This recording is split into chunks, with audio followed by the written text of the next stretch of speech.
Got it. Okay. All right. So where you find some of the best genetic tools, and really the focus of what you've asked, is if you go to Estrus Puppies Breeding Colony, the breed stock.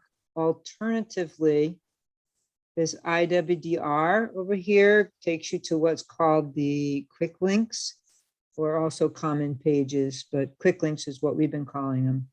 The pink ones are the ones of interest to you. These are the ones that are most commonly looked at for the things that you need. The ones that we discussed a moment ago provide everything. So I'm going to first focus on the quick links that help you to see some of the things you need to know. The form here has all of the dogs. Now it depends on how you have organized your dog's data, but your active breeders, if you don't find a dog here, it's because the status of the dog is not correct. If you want to change the dog status, you'll be able to see that. I'm just going to move our little meeting thing down here. Okay. In here, there are some tabs that if you hover, you'll see that's estrus states. This one is health diagnoses. This gives you an immediate view of the kinds of depth of data you have just on the breeders themselves. If you see zeros for health, we're going to talk about, let me make myself a note, normals. Now, it could be this dog never had a disease in their whole life, or you just haven't gotten the data in. We don't know yet. Over here, we have progeny that this dog has had. And over on this one, it's the test mating. So let's say we want to breed Angie to somebody. We will do an inline add. You can add as many studs as you want. And these are the dogs right now who are on your stud list. Yep. Now, the stud list, it can be dogs that are owned by your school only, or as you can see, if you've asked to share data, the Guiding Eyes dogs happen to be examples. You have some of Guiding Eyes dogs. So let's say we want to breed to Chase. Click the little yes or check mark, and that will create a record for a mating, a test mating, not a real mating. This just gives you information for Angie to Chase. Parent 2 is the male, and he's had 46 puppies, 7 litters in all, some of which have been to schools in California and some to your school and a few to Guiding Eyes. The elbow ranking for his genetic merit is very high, 99.2. The accuracy of his EBV is 79%. His hip rank, and this is, I'll have Eldon explain the difference between hip rank and pen hips. EBV. So are you familiar with pen hip as a measure of hip quality? Yes. Yes, okay. So you know that it's on a scale that's a very low number is the best hips. They're the tightest, the least likely to develop hip dysplasia. And the looser the hip is, the larger the number. And so in the German Shepherds, you, of course, are looking for dogs with the lowest values, but the pen hip score is just a very objective measure of joint laxity. And so the pen hip rank is just measured off the pen hip score. Then a lot of organizations have, in addition to, well, not so many of them have pen hip scores. Many places do hip quality rankings with the OFA, Yep. And so they've got an extended view score, which is on a completely different scale. And if your dogs are related to dogs from elsewhere in the world, you probably, some of those dogs have been evaluated using FCI in Europe. So the scales are different. We've devised a score code method that unifies the scales so we can use all the extended view scores. And the one that's labeled P2 hip rank is based mostly on extended view scores. And the accuracy has the same interpretation as the elbow accuracy. Well, that's a true statement for all the accuracy values. So this dog, Chase, ranks very high on the pin hip score scale at essentially the 97th percentile among all the dogs that he's being compared to. And his accuracy is at 92%, meaning we're pretty confident that his true genetic merit for hip quality, based on the absence of joint laxity, is very high. So he's a great choice with respect to hips. And he's also a good choice with respect to elbows based on the data we have. Is that, I hope, clear as mud at least, and we hope it was helpful. But questions? So we're looking for higher numbers then. They're Okay. all organized so that the higher numbers are better. What we're actually displaying is the percentile rank of the dog. Okay, It's not and all the actually showing you the EBVs themselves. But where does this dog rank among all the dogs that are available, measured on that, for that trait of merit, whatever it is? Okay. So I'm gonna, we're kind of giving you a little bit of information. I'm gonna give you something to tie in. Where do you learn more about what we just talked about? If you go to the IWDR, it's www.iwdr.org. I'll put it in the chat. And then you go over to the resources, go to the tab called Genetic Selection and Inbreeding. Mhm. And it will really help for you to just run through these slides here, or the pages. There's quite a bit of information here that will help you to understand some of the principles. Because if you have the principles in your mind, we can meet again and provide some more education for you. Now I'm going to go back to the breeding and say that the principles, and Eldon taught this, first time I heard it was in 1992. I think it was, or 93. And it was a little bit hard for me to get my mind around initially. And I didn't really have that training, but I had a framework because I worked at a dairy farm and they used these tools. So I really did get it.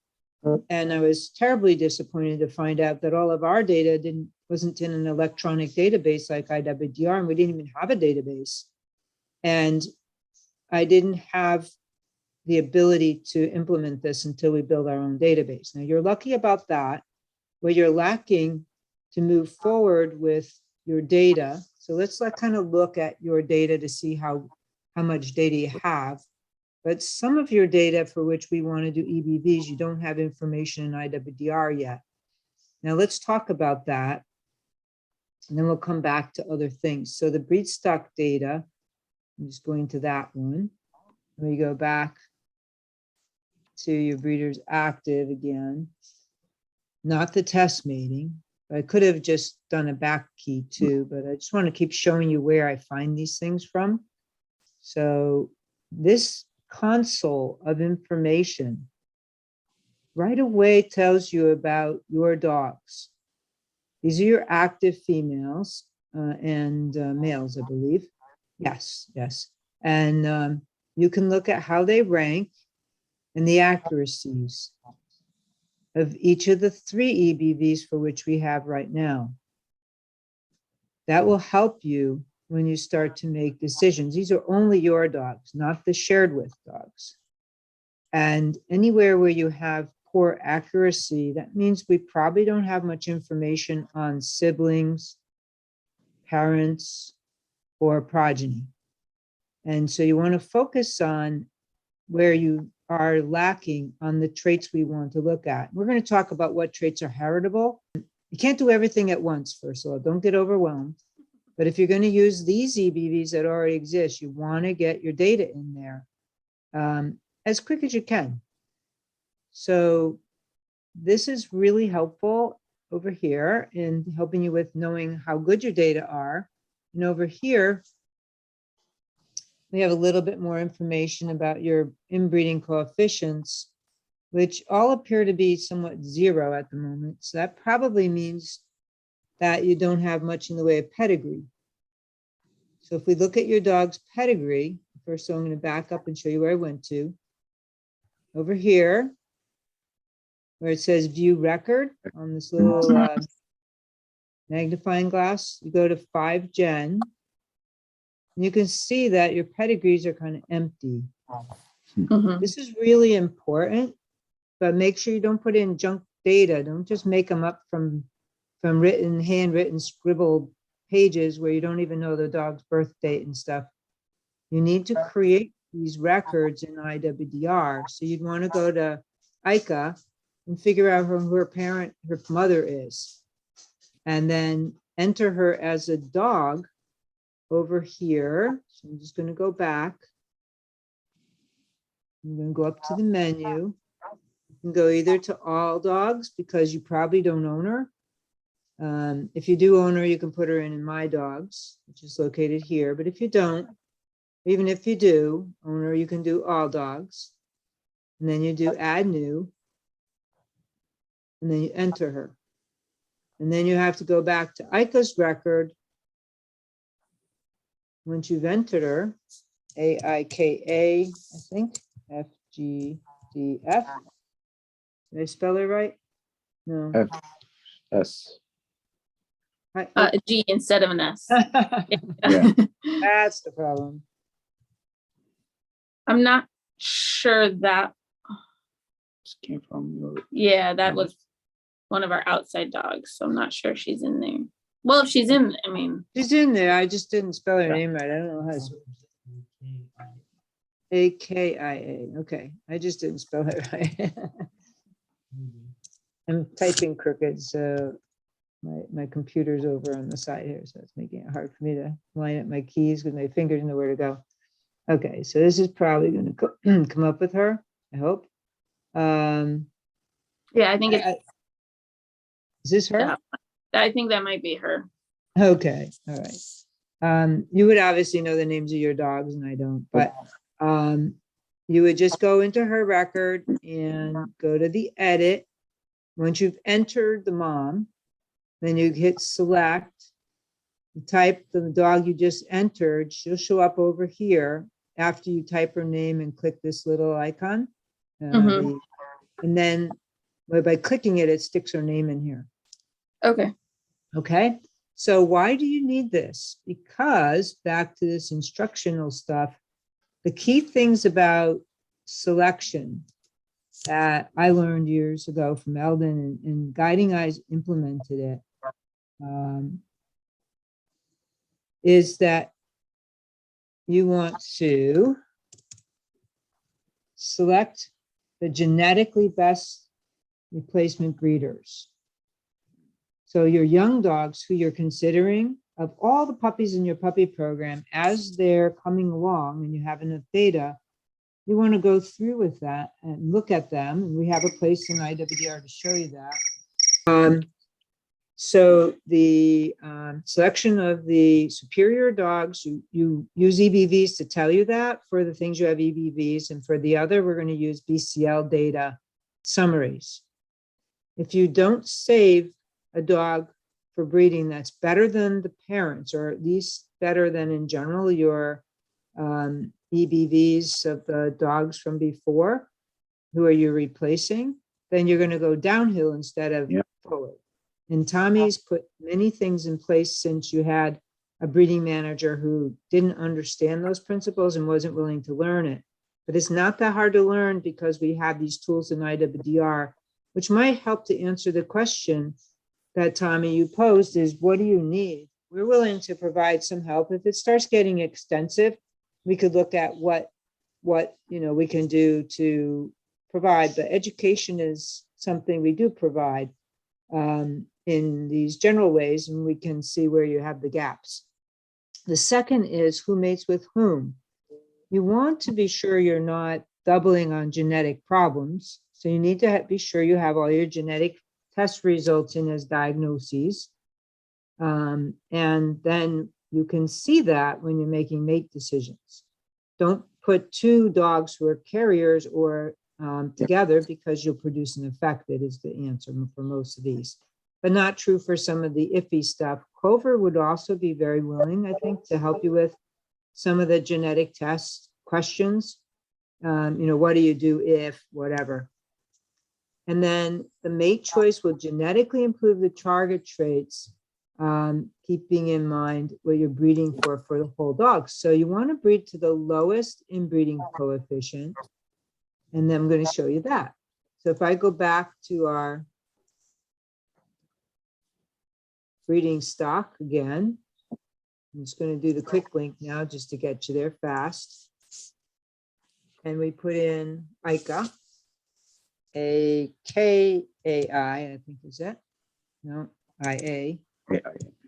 So Mental- that's actually a parent of an outside dog of ours. So if you want to use like Griffin would be a good one to use. Okay. That's we should have a lot of data on. Is she a girl? Well, I can we give need you let's do a girl just for the fun of it. let's do Tori, Tori. All righty, perfect. All right. So by the way, if you have Ika as an active breeder, she should be a not owned by, you don't own her. So that way she doesn't come up on your active breeder list. Okay, so here's Tori, and let's do a test mating. Who would you like to mate her to? Pick a name. We'll do a Caden because we already did a Griffin. So Okay. And actually we'll put in Griffin just for the fun of it too, just so you can see okay. how they compare, because that's kind of the goal between this stuff. And then you could put in as many studs as you want. You just delete them if you say, oh, that's a terrible mating, I don't want to do that. Okay. So Griffin was the next one. Yeah, Griffin is the litter we have on the ground right now. So Excellent. Excellent. Okay. So you can see what your goal is that you want to take her data and say, she's pretty strong in elbows, although we don't have a lot of confidence in her hip. We have good confidence in her elbow rank. She's low in the extended view score value, but her laxity is good. Now keep in mind that they're two different things. If a dog has bad conformation in their hips and they're tight, they're probably not likely get as badly affected in the future, but the dogs who have really good hip conformation and they have a lot of laxity are likely to develop hip dysplasia later in life. So you can have dogs with bad conformation early on, and you don't want to use those for breeding or ones who really produce, but let's see how accurate that is. Well, it's pretty accurate. So the laxity is not too bad and that accuracy is reasonable. So you want to improve. You want to pick a stud who's not also low on this. That's how you do it. You don't dump the dog. And you may want to choose a dog for breeding because the pen hip is actually, as Elvin said, a better score if you're going to improve hip quality. But we want to improve this. But we also have to know more about the rest of them. So let's just kind of take a peek.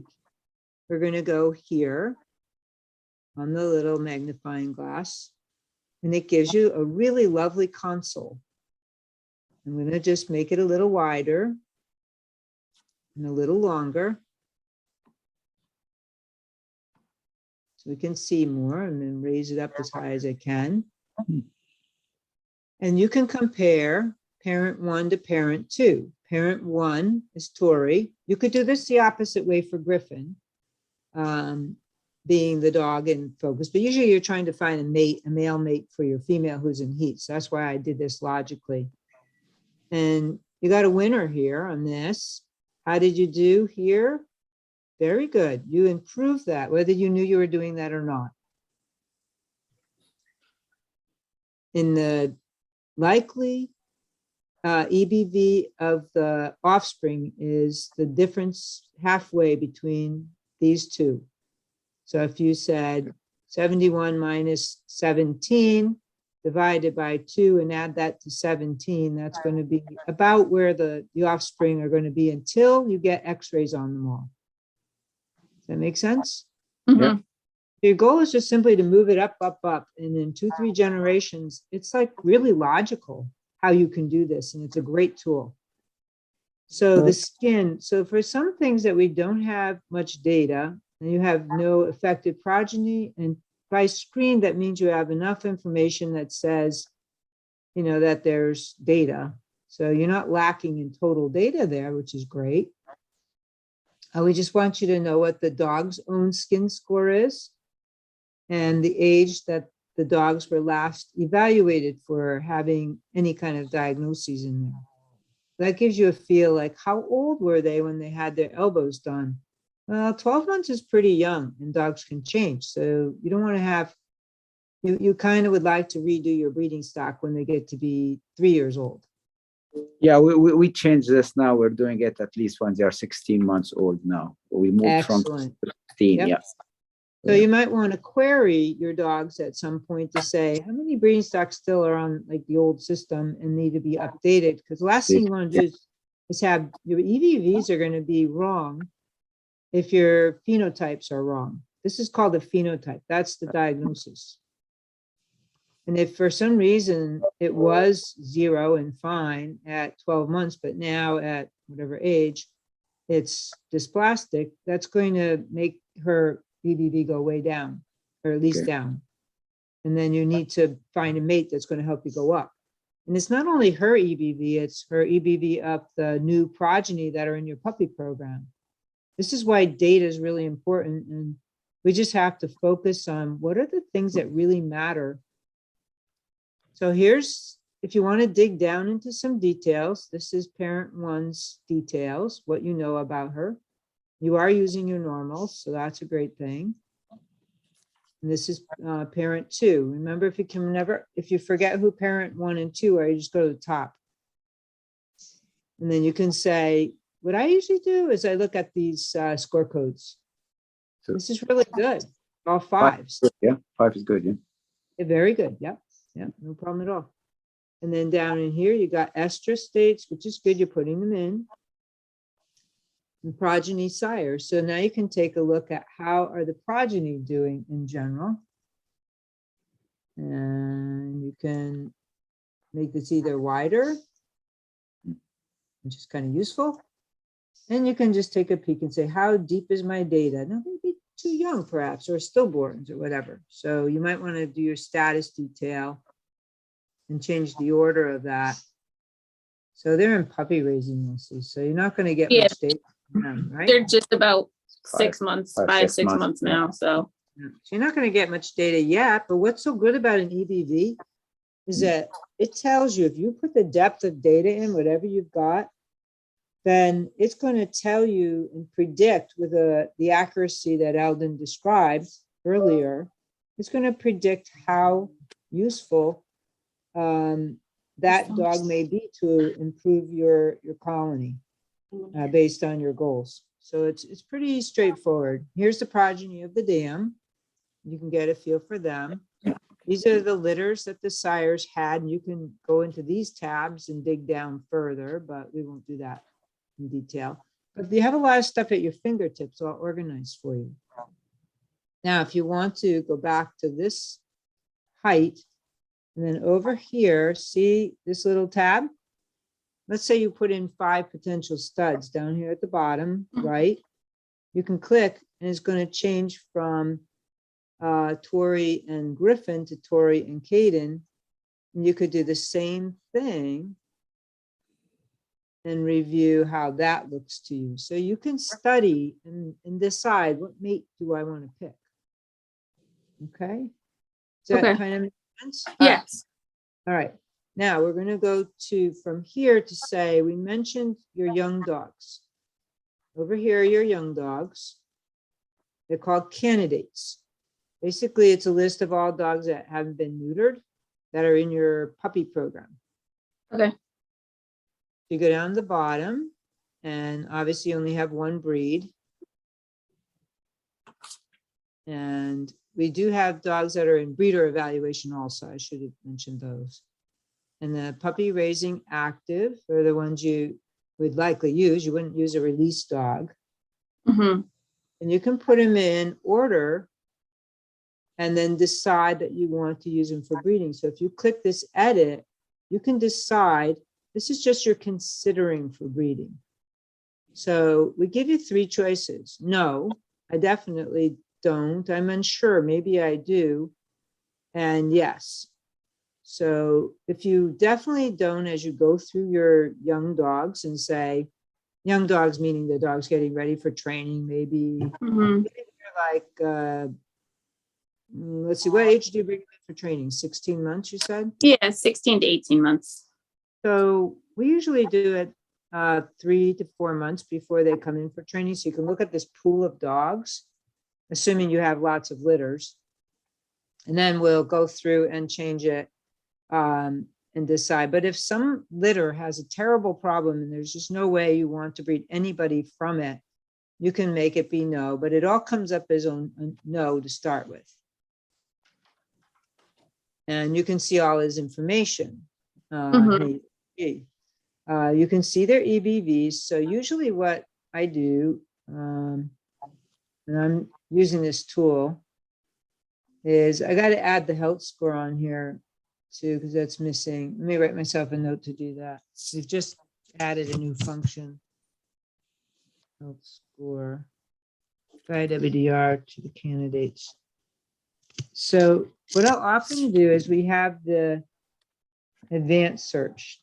If you go to this little black gear, go to advanced search, you can search for dogs that you definitely have not, so they'd be the unsures or the yeses.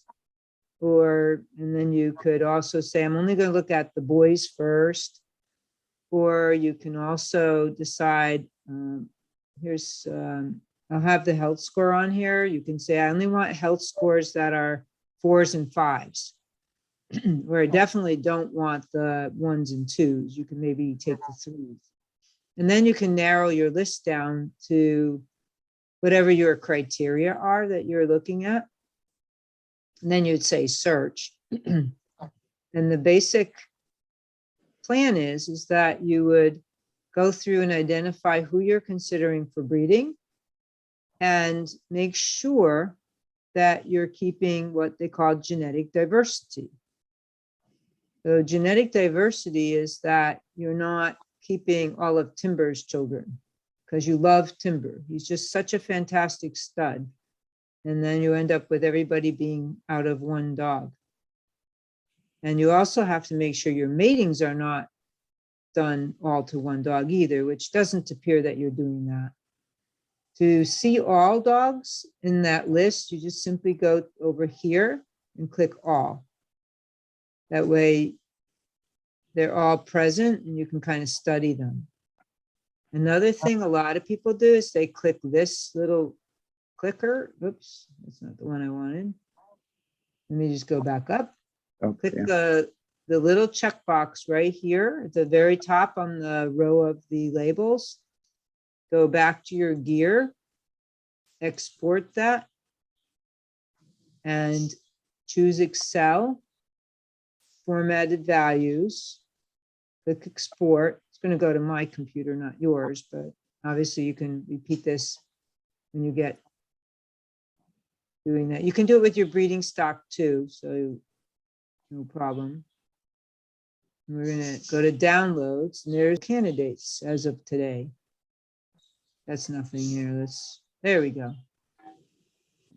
And if you find the list is in a funky order, just let me know. We'll fix it. And yes, you can resort it, but I can always make it so it's good. So this provides you with the ability, do you know how to use Excel well? Yes, so. Oh, perfect. Okay. So you can do filters and all that type of thing. And Yeah, I'll learn. what's that? I said, yeah, some of the stuff I'm still learning, but getting there. Okay. There's a lot of stuff on YouTube you can. Yeah, that's teach. great. So you just go up here to the upper Mhm. south, Rank.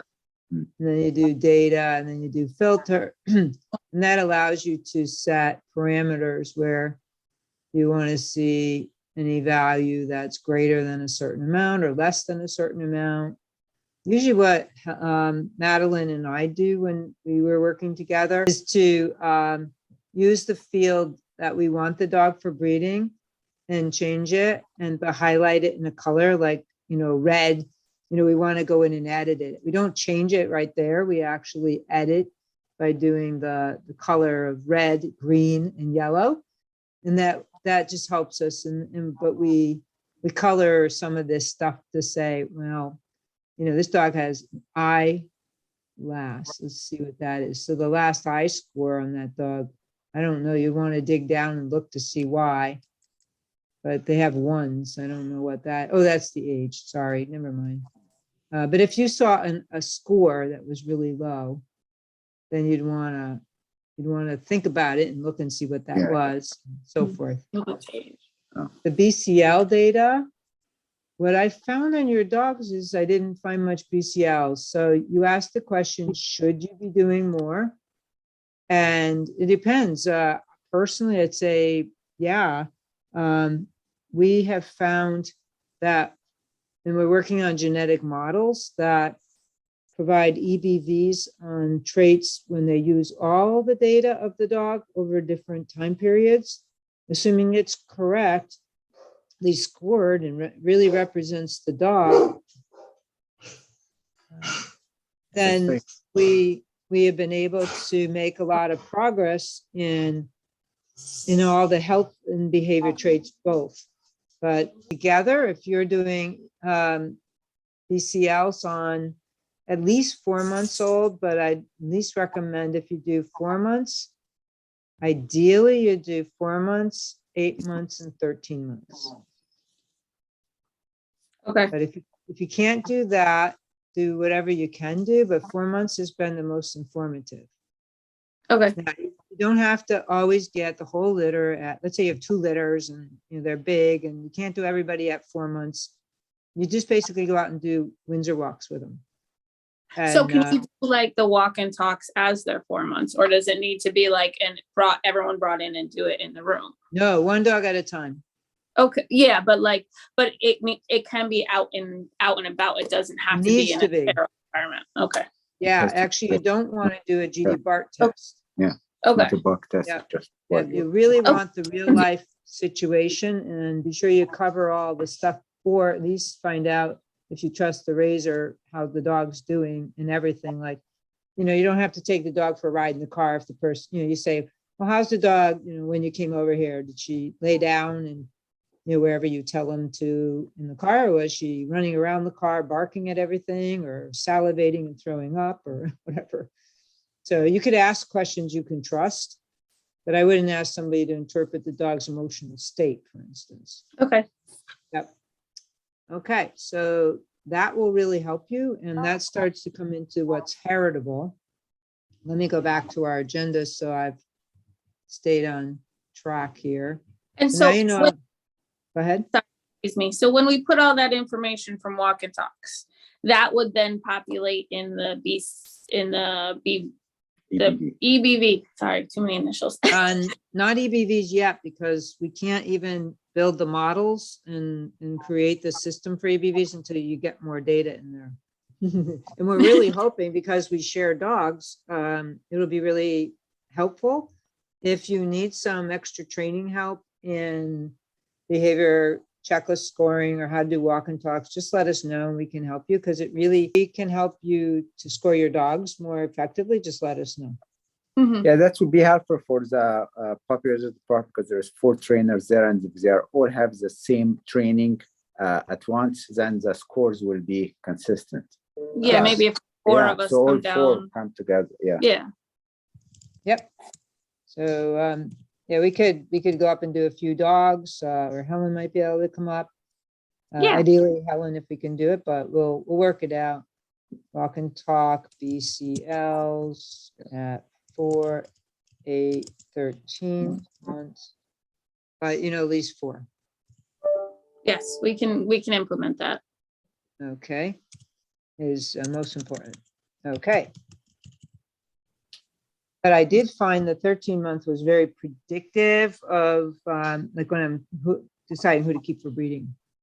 Now we're Okay. going to get into what traits can be used for selection. Now Alden's going to give another overview lecture. I'm just going to go to the right pages so you kind of can follow along about EBVs. This is just about selection, so nothing there. Let me kind of make my screen smaller so I can get to the next tab.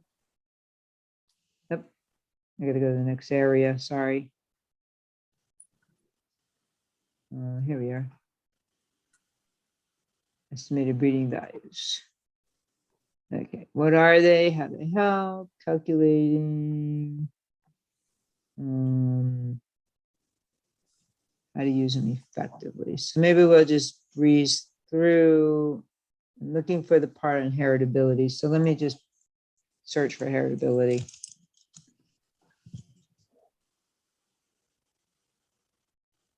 Okay. See if we can find. I guess I'll have to go through this because I know it's in this section. I have to put more tags in here. Bear with me as I find the right page. I think this is important for Eldon to teach you.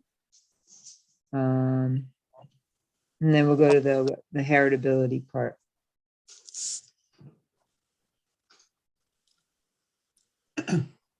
Jane's sort of springing this on me. I need to review for a moment and see what's here. So if you're gonna gather data that you want to use for estimating breeding values, it's important that you get data on specific traits from as many dogs as possible. And the ones that are the most valuable actually are the ones that are the worst phenotypes, because what you want the estimated breeding values to do is help you identify the portions of a pedigree to stay away from. So you don't want to keep producing more puppies that have health or behavior issues. So that's the reason for item 2 in this list, extended pedigrees. And the reason for that is because they tie together dogs that are related. And a really good principle is to try and obtain at least 5 generations behind every parent. If you do that now while your pedigrees are not quite so deep, as you go forward and you continue to breed puppies from these parents, you don't have to keep going back and entering pedigrees because you've already done that. They'll just build upon themselves. Has pedigrees in the database that go back to dogs that were alive in the 1930s and 40s. So those are like 70 and 80 years ago.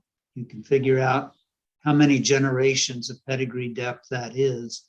I think they're working now on like the 18th generation beyond some of those older dogs. You need to be sure you've got data on puppies, not just on the dogs that are breeders. One of the more common questions we're asked is, well, do I need to measure all the dogs or can I just measure the breeding stock? And the answer is you need to measure all the puppies. As they age and develop, you need to record all their health events. You need to do a hip and elbow screening on everyone, an eye screening. You need to know who are the normals, and we need to know who are the affecteds. Item 4, consistent measures means that you're making measurements that are consistent with the industry as a whole, so that puppies evaluated would receive similar scores if they were evaluated at Guiding Eyes, for example. Now, we know they won't be the same exactly in all cases, but you want scores that are done on the same scale, using the same techniques, and so forth. And then the 5th one is accurate measurements. You want to be using people who can consistently score the same phenotype in the same way. Hip quality radiographs is a good way to illustrate the example. If you send an X-ray to the OFA for scoring and you wait 6 months and you send that X-ray again, you want to know that the score they return is similar to the score they returned on that same radiograph 6 months earlier. The BCL is another good example. If someone scores a BCL on a dog, well, let me describe it differently. If 2 of you score the same dog in the same circumstance, and you don't compare scores until it's complete, you want to know that both of you have scored the dog similarly. You won't absolutely perfectly agree on every point, but you want people to be trained so that most of you see a particular aspect of behavior in the same way, and you choose the same score to record as the value for that dog. So you've got accurate measures, and you want those measurements to reflect appropriately the phenotype that's being assessed, whatever that is. So, Okay, now I'm going to jump to a slide that shows the heritabilities of so if you want to improve behavior, okay, we won't let this overwhelm you, hopefully, that German Shepherds like to chase things. So it would be very good. We found that chase in the IFT or GD BART test, where you have the stuff that moves, they are pretty highly genetically correlated in previous work we've done. This is a different way of looking at it, is how did they clump together genetically, which is genetic correlation in this column. Over here on the left is how do they, does a dog who chases or gets excited, excuse me, about the bat or the flirt pole, do they also chase things when they're out? And yes is the answer. Not 100%, but they do correlate. And that's reasonably well heritable. And this chase has the higher estimate of heritability. So that's why we want the combined data. Excitability is another problem with German Shepherds. And that one is also quite heritable. And dog distraction, also important. And that's heritable enough. So we're going to talk about and go to a slide about heritability, and Eldon can explain, but in general, 0.2 or higher is good enough to make improvement. Another is that the dog is not excited, it's actually getting all scattered and fast movements and displacement behaviors because it's activated. That is, as we say, heritable. These are less important, fidgety and high energy. Not that we wouldn't have to have a EBV for everything, but productive state is very important. So the dog having a poor productive state, the inability to handle stress, whether it's inhibited or activated, is 0.35. So that's the EBV we're focusing on doing first for everybody, because that's the biggest reason why dogs get released from most of the programs. But what we'd like to do is, it doesn't stop us from also having these other ones, dog distraction, excitable, and the movement excites. To just show you, Guiding Eyes is using that EBV in our Labradors, and I'll have Eldon explain this plot. This one's quite easy. How has the incidence moved and changed over time? And it has. It's going down. We're having fewer % of dogs released for those reasons, and it's down again this year. This is an older slide.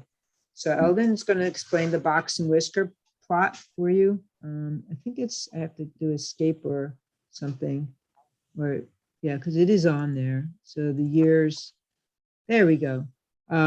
This is 2019, but it has improved this year as well. So, oops, sorry, wrong way. Let me get this bigger. Eldon will explain a box and whisker plot. So the x-axis is measuring the generation class. It's labeled coefficient, but they've been classified into whole number generations. This illustrates what I was explaining earlier about the depth of pedigrees in the data. So at the time this was made, probably 3 years ago, they were producing a few dogs into the 17th generation, with a lot of dogs in the 16th generation. And for this particular score, inhibited by stress, the data of puppies born into the 16th generation are the data summarized in this.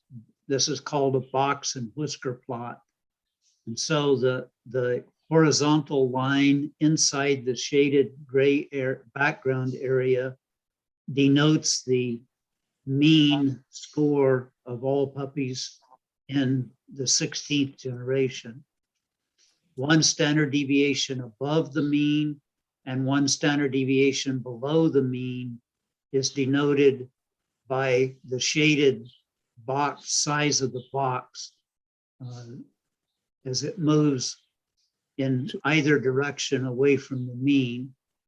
Then the whisker part indicates the records that are far extremes in either direction.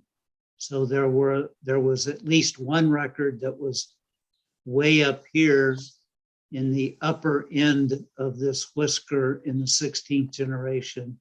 There could have been 2 or 3 records up there. And then there were some records at the low end of the scale, meaning that these are records that you hope in future generations go away. And so if you look going back in genetic selection time, you can tell that there used to be quite a few dogs, with each one of them indicated by these black larger dots. There used to be quite a few in this less desirable area of the plot, with some even back here 7 generations ago being quite poor. And if you look at the means, they made dramatic improvement over generations up until this 12th generation. I'm guessing that they reduced the intensity of their selection pressure for a while. And so things rocked along with not much change up or down for 4 generation classes. But it kind of, by the 14th generation, they decided maybe they needed to put some selection pressure on it again. And so it began moving up. And the encouraging thing is that the number of records in this low end is going away. That's decreasing in number. So soon there'll be enough data, they'll update things beyond the 16th generation class, and we can make a new slide of that. Were there any questions? We left that pretty quick, but I was just going to show another one on the same kind of information. But this one is the return to productive state.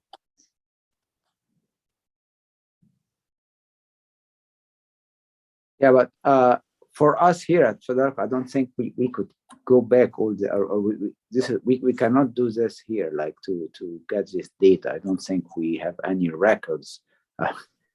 No, in fact, we don't have BCLs going back either. What's really amazing about EBVs is once you start collecting data plus the guiding eyes data, it will actually estimate what was in the past from the scores of the individuals going forward, because it's genetic.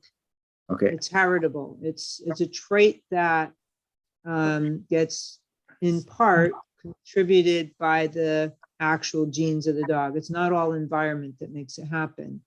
Okay. So it's really amazing. I couldn't believe this when it was the box and whisker plot that when Eldon showed it in the early 90s, I was like, whoa, I can actually direct genetic improvement and follow it. I know if I'm doing better or worse, if it's working. And you can also run from your data, and IWDR provides these tools to see, is it actually getting better? Am I seeing fewer dogs having these problems for releases? If you keep the good data. So what else is heritable? Environmental soundness, noise, big one. So we plan to put noise in there.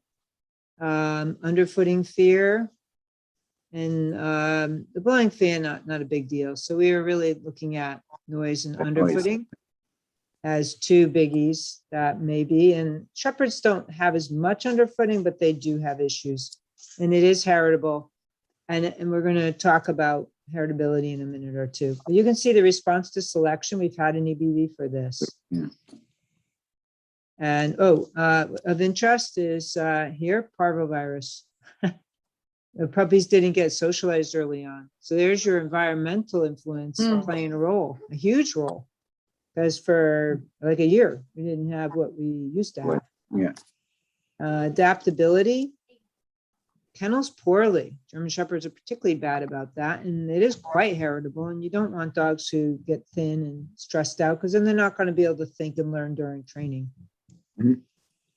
This one's a real interesting one, the relationship itself and initiative.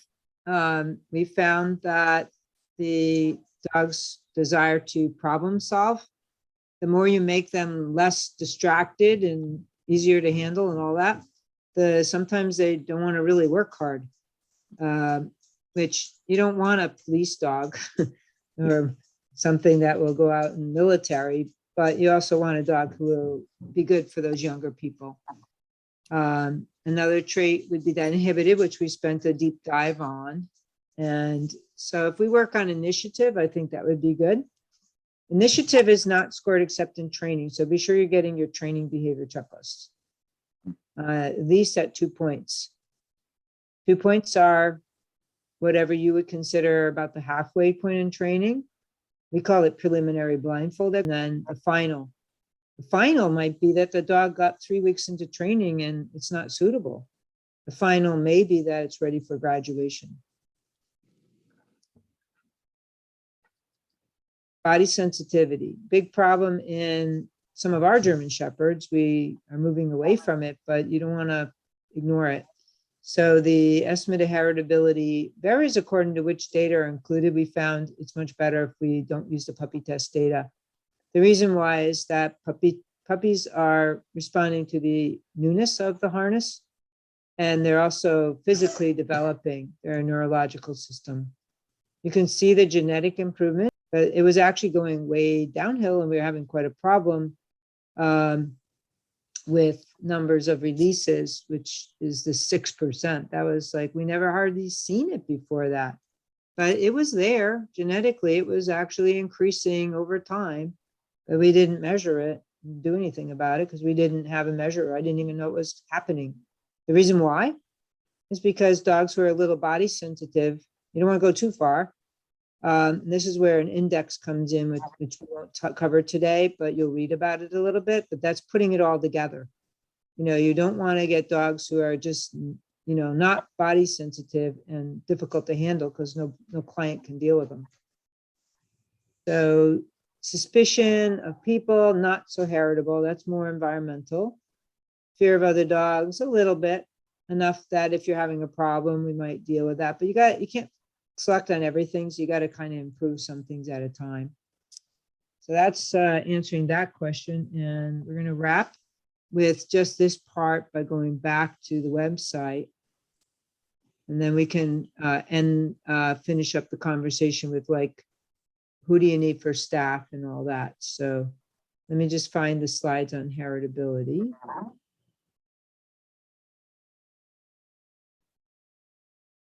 This one explains some aspects, but not the slide I was looking for. I think I have the net. Oh, okay, we might, I thought I had a picture of it. No, I don't. So that is what you have to use, which is good. It is, yeah. So I thought I had something that kind of explained estimated heritability, but go ahead, Elvin, if you would. So I know that you are familiar with the concept of variation. If you measure a whole group of dogs for some aspect of behavior, you'll have variation in the scores. They certainly will not all have the same score.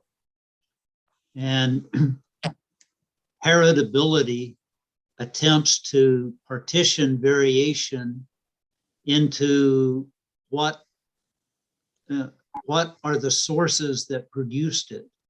So in a big picture way, one of the sources that can produce variation is the genetics that each dog inherits from its parents. And then if you think about that as being one component, then you can think about the non-genetic component as the rest of it, so that you can account for all the variation that you see in a measurement for a group of dogs. And so if you take the ratio of the genetic component divided by the total variance, you have a measure of what % of variation can be attributed to genetic differences that exist among the dogs. And we talk in particular about that portion of the genetic differences that parents pass to their offspring. And so that's the part that heritability is measuring. So a trait that's 25% heritable means that of all the variation measured in that phenotype, 25% of the variation can be attributed to genetic differences among the animals. 75% of the variation is from non-genetic differences. So you want to use that piece of information along with what you observe on a dog and all its close relatives to help you identify the few dogs that are worthy of being kept as parents to produce the next generation of puppies. That's how you make genetic improvement and how you produce puppies in the next generation that exceed the average of the population of puppies produced in the previous generation. And that's your goal in making genetic improvement. Questions? No, absolutely. Yeah, that's the goal. But here, like, yeah, we depend a lot on the 75% and we just ignore the 25. So this is absolutely, this is one area we need to improve it and pay attention to it. You're not alone. This is where we find many organizations, and yet they produce puppies generation after generation. And if you're not putting active selection pressure on the population to improve it, you're just letting things drift at random. You could wind up producing puppies that are worse rather than better. Mhm. And it can go up and down, and you've just got a mess that keeps perpetuating itself. Yeah, So- that's exactly correct. Like this is what I'm saying. It's like up and down. Yes, it's going up and down. It's not always good. It's not always bad. It's keep going up and down. Yeah. So, but yes, so this is the area, for the 25%. This is what we need help. Yep, and some traits are even higher than that, which will respond faster. One reason the pin hip score is such a superb measure of hip quality is because it's actually about 60% heritable. Mm. So only 40% of the variation you see in measures of joint laxity are due to non-genetic effects. So it's a really superior measure of hip quality. I'll send you the link to a paper that was published in Frontiers that explains some of these things too.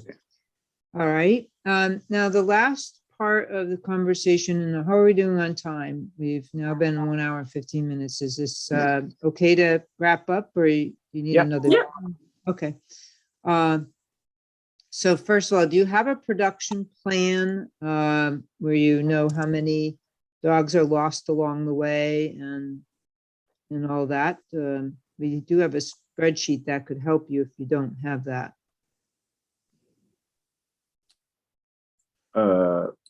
I mean, we kind of plan out every year how many breedings we're planning on doing and all of that. Because we are small enough, we have a idea if everybody gets pregnant or a percentage of the mating breedings take, what we would end up with. Okay, good. That's really important. What I'll do is I'll send you this, and if you say, oh yeah, we've already got it, then you can ignore it. If you don't have it, then we could schedule another time slot to help you know where to get the information to fill it out. But it will be very important to help you with that. Because this is how many dogs you want to graduate per year, right? Yeah, so we're looking to breed, Yeah, maximum will be like 50 to be realistic. Yes. Yeah. Okay. All right. So, and then will it change over time? But let's, I'll send you this and then we can go from there. So as far as staffing needs, I think Eldon would be a good person to ask questions and generally think about with you some next thoughts. Okay. So I think you're on exactly the right track in having 5 or 6 people available to help run the pup house, so to speak, so that you release the person in charge of some of those responsibilities, so they have more time to focus on the bigger picture. And what you really need, I think, is a person in that position, and it might be you, Liz, that fills this role, but you need someone who concentrates on ensuring that the data which you have collected is entered into IWDR, or if the data are not being collected, they are given the authority to be sure that the people who are responsible for collecting the data actually do get it collected and get the data into IWDR. IWDR will do a lot of the work for you once the data are coded. And I suspect that both of you know that you can actually use IWDR to some extent out in the field, either through a cell phone with a large screen on it or using an iPad connected to a cell phone connection, which then gives you a link to the database itself, or an iPad that has a cell phone capability built in. And so you could take this even the next step in data collection, where the people who are doing BCLs, like in walk and talks, are filling in the BCL while they're watching the dog do its thing. Or they do it immediately after they have finished the walk, and they do it right there. And once the data go in, they're in. You don't have to worry about it. You don't have to chase down a piece of paper, nothing like that. So a geneticist or a person who could help you in a consulting capacity to evaluate the colony and help guide you in making young breeder selection decisions, mating decisions, is a person that absolutely can only do their job if the data have been entered and everything is summarized. Now, just so you know, a lot of coding is done as a new record goes into IWDR, but the EBVs themselves are updated once weekly. It runs about noon on Saturday, and gets the data updated for the next week. So it's really important to get high quality data on as many traits as you can. Now, evaluating the data, the results, the summaries, the EBVs for making selection decisions is certainly something that could be done on a consulting basis. We have expanded canine genetic services a little bit, and we don't have a person free right now, but we anticipate a few months from now having a person free who has training in all these things, and who could be a person that we assign to a contract with to provide that service. Or we know of others who have similar training and who are doing this for other organizations that could be interested in talking to you about doing genetic consulting on a contract basis. So I think that's a good option. Agree with you. And the real hands-on stuff, I happen to add a little bit to the notes, is breeding colony management. I defined it over here on the bottom of this page, but it's basically those replacement breeder decisions, mate decisions, retirement decisions, and production planning. They require the data and the involvement of key staff. So the person that is a consultant overseas may help by selecting the dogs to consider for breeding and teach staff to do that, key staff over time. But the actual work of screening the dogs that are of that pool of dogs, think of it as like a pond full of fish, and you only want the very best ones. So whoever goes picking through them, looking for the right number of genetically diverse dogs that are among that best genetically grouped dogs, maybe a veterinarian that's doing screening, it may be a GDMI who's looking at the behavior, and it may be a reproductive person looking at their fertility, and maybe someone who has an eye for reasonable conformation and size and other aspects that matter to you. So it's a team effort of the hands-on people, not done in a vacuum. And the production planning is the same kind of concept is that you are looking at this overall plan, but it has to be tweaked if something bad happens or too many dogs are coming through the system because of excess puppy litter size or something. But the team, the hands-on people who are managing the day-to-day aspects are performing the matings and making sure that they're improving their conception rates through proper breeding and timing and all the aspects of neonatal care, making sure you don't lose too many puppies, etc. And puppy testing, not to be overly ambitious on releasing more than the absolute Yep. must dogs. If you have to release any, having as many stay in your program is ideal. If it doesn't, we- just waste dogs. Yeah.